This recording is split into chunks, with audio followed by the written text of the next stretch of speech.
Pak Jusri, ini ada pernyataan nih atau pertanyaan gitu ya Pak ya dari teman kumparan. Katanya mobil taksi EV ini itu tuh bisa didorong kalau mati, tinggal masukkan ke transmisi netral.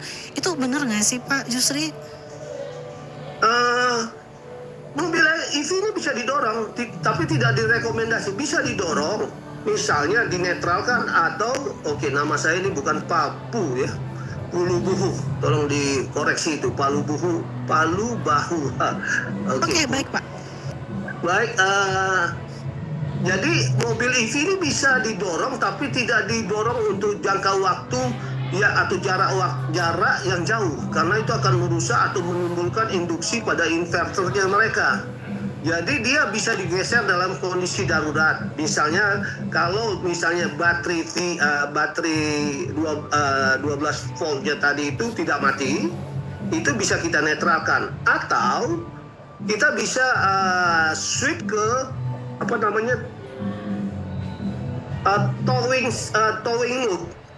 mode. Jadi misalnya mobil ini mau di towing, itu ada fitur itu sehingga mobil ini bisa netral, bisa digeserin. Tetapi sekali lagi, kalau baterai yang kecil tadi mati, nah ini akan susah nih untuk menggerakkan mobilnya. Mobil itu tidak bisa digerakkan karena sistem parkir listriknya akan mengaktifkan roda-roda terkunci. Caranya gimana? Ada namanya jumper pack yang menjumper baterai tersebut gitu. Bukan baterai utama ya, baterai kecil yang 12 volt tadi. Demikian Mbak Arini. Oke Bapak, ini kita lanjut ke standar keselamatan mobil listrik nih Pak yang dijual di Indonesia sekarang. Itu apakah sudah cukup ketat standar keselamatannya atau masih longgar dibandingkan negara lain Pak Jusri? Masih longgar atau sudah ideal gitu? Iya begitu, benar Pak. Oke. Di sini saya agak sulit menjawab karena komparasinya negara lain. Saya tidak tahu apa yang dilakukan terhadap pemerintah di negara lain terkait dengan mobil-mobil listrik ini ya. Apakah ada ketentuan? Tetapi kalau kita berbicara di Indonesia, kita berbicara seorang pembeli dari pribadi ya, individu membeli mobil EV ya. Pemahaman tentang EV itu hanya diberikan oleh salesnya. Kemudian dikasih aja bukunya, buku manual. Orientasi tentang pemahaman atau mengenai safe driving daripada EV ini kayaknya kurang, dan kita tahu ATPM secara keseluruhan baik EV ataupun mobil-mobil biasa konvensional, kepedulian mereka terhadap safe driving terhadap konsumen mereka juga saya rasa masih banyak ruang improvement yang harus dilakukan ya, atau perbaikan yang harus dilakukan, karena mereka kayaknya seakan-akan ya lepas-lepas aja begitu ya. Jadi secara kesimpulan saya adalah menjawab pertanyaan Anda, masih perlu kontribusi para produsen atau PM mobil terhadap konsumennya dalam hal pengetahuan pengoperasian mengendarai kendaraan secara aman di jalan, dan itu juga mencakupi pemahaman fitur-fitur dari kendaraan tersebut.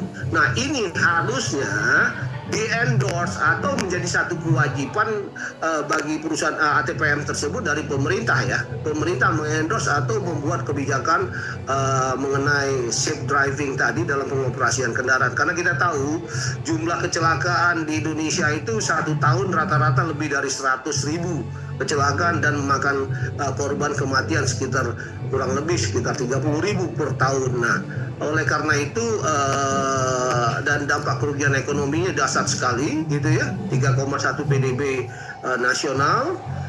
Jadi sepatutnya pertanyaan tadi harus ditindaklanjuti oleh pemerintah agar para ATPM juga ikut peduli concern membuat para pembeli atau pengoperasian kendaraan mereknya khususnya itu aman. Dengan demikian mereka juga akan concern terhadap keselamatan pengguna jalan lainnya. Demikian Mbak Rini. Oke, berarti untuk edukasi ini tidak hanya di jalan oleh pemerintah dan masyarakat juga harus aware begitu ya Pak ya tentang mobil listrik yang relatif masih baru gitu ya Pak di Indonesia. Betul, tidak hanya mobil listrik, semua mobil, semua kendaraan yang ada di jalan seharusnya para pengemudinya mereka memiliki pengetahuan yang cukup terhadap bagaimana pengoperasian kendaraan dan keselamatan mereka di jalan. Nah, kebetulan dengan EV yang merupakan teknologi baru, seharusnya pemerintah tidak ada hentinya menginfluence atau meminta seluruh ATPM ikut bertanggung jawab terhadap aspek keselamatan dari produk-produk yang mereka luncurkan ke masyarakat. Demikian, Mbak. Oke Bapak, ini kedepannya nih Pak, apakah nih Pak Jusri sebagai pengamat otomotif nih Pak, aku pengen tanya, apakah perlu ada regulasi khusus nih Pak untuk mobil listrik terkait keselamatan di perlintasan sebidang misalnya untuk fitur wajib tertentu begitu Pak? Oke, tadi sebenarnya sudah saya jawab. Bagian dari edukasi sosialisasi pengoperasian kendaraan tadi tidak hanya diserahkan kepada pemerintah, dalam hal ini polisi ya, tetapi juga para stakeholder yang lain, khususnya para produsen mobil tersebut. Nah, dalam edukasi ini terkait dengan safe driving, tentunya yang menyangkut keselamatan berkendara. Dan itu mengcover salah satunya bagaimana melintasi lintasan kereta api gitu ya. Kemudian bagaimana mereka secara keseluruhan berada di jalan. Saya rasa begitu. Karena begini, kita tahu lintasan kemarin ini tempat kejadian itu tanpa palang pintu ya. Tanpa palang pintu. Dianggap liar. Dan itu saya menjadi tanda tanya buat saya. Rel kereta api ini bukan hal yang baru seharusnya di rute tersebut, di lintasan tersebut sudah cukup lama dan harusnya pengelola atau operator kereta api mereka memiliki risk management ya. Bagaimana mengelola resiko, mereka sudah mengidentifikasi spot-spot yang tidak ada lintasannya. Nah, kita tahu masyarakat kita selalu ceroboh atau sangat rendah dalam kesadaran tentang keselamatan. Dan titik-titik persimpangan di seperti lintasan ini seharusnya pengelola sudah menempatkan penjaga dengan palang pintu begitu. Jangan sampai alasannya itu lintasan ilegal atau apa dan lain-lain. Itu bukan kejadian kemarin. Persimpangan itu sudah bertahun-tahun mungkin kan. Mungkin sudah puluhan tahun adanya rel kereta api di situ. Sepatutnya weakness point yang merupakan lintasan kereta api di tanah seperti itu sudah ada palang pintu dan petugas gitu ya. Jadi nggak ada yang begini. Uang sekarang kita lihat fenomena masyarakat kita yang ada palang pintu aja diterobosin ya. Diterobos, dibuka, masuk gitu. Dan pelakunya hampir semua dari pejalan kaki, pengendara motor, pengendara angkutan umum, mobil pribadi. Itu mereka mencoba gambling dalam melintasi stasiun perlintasan kereta api walaupun sudah ditutup sekalipun, apalagi tidak ditutup. Demikian ini yang harusnya menjadi remedial work plan atau remedial action plan dari operator. Demikian, Mbak. Oke, Bapak Jusri, ini pertanyaan terakhir nih Pak.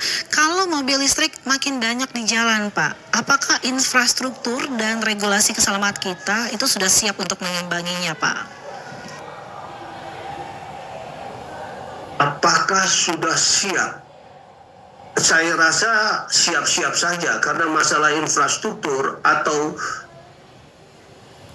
infrastruktur terkait dengan charging station gitu, terus kemudian service workshop ini sudah lumayan lah, khususnya di kota-kota besar. Tetapi kalau bicara secara nasional, memang belum, masih harus ditingkatkan, Saya rasa itu merupakan satu concern kita dari stakeholder dalam pertanyaan yang Mbak Rini katakan tadi. Tetapi yang perlu kita ketahui, pemerintah dan stakeholder, khususnya pengusaha dari sektor pengusaha gitu, corporate, mereka harus segera membuat ekosistem daripada kendaraan masa depan ini. Karena ke depan kendaraan EV ini akan menjadi kendaraan utama yang ada di masyarakat. Oleh karena itu, pemerintah juga harus membuat ekosistem yang mature, yang established, dan para corporate juga bisa memanfaatkan untuk dalam kemajuan perusahaan mereka, korporasi mereka, dalam ikut terlibat menciptakan ekosistem ini. Karena mau nggak mau kita akan EV semua nih, akan ke sana. Demikian, Mbak. Baik Pak Jusri Pulubus sebagai pengamat otomotif Indonesia, terima kasih banyak ini Pak atas insight-nya yang sangat bermanfaat sekali bagi teman kumparan pada pagi ini. Jadi memang edukasi itu sangat diperlukan ya, dan masyarakat kita yang pengen punya mobil listrik itu harus aware dengan edukasi, juga harus rajin baca manual gitu ya Pak ya, agar insiden-insiden di jalan ini tidak kembali terjadi begitu ya Pak Jusri ya. Betul. Ini permasalahan, jangan kita menyalahkan mobil atau jenis EV, tapi ini lebih banyak ke human error-nya. Kontribusi dari kecelakaan ini lebih banyak ke human error-nya. Dan kecelakaan yang beredar terkait dengan EV yang viral saat sekarang, kompilasi kecelakaan yang begitu banyak, bukan persoalan mobilnya ya. Kalau saya anggap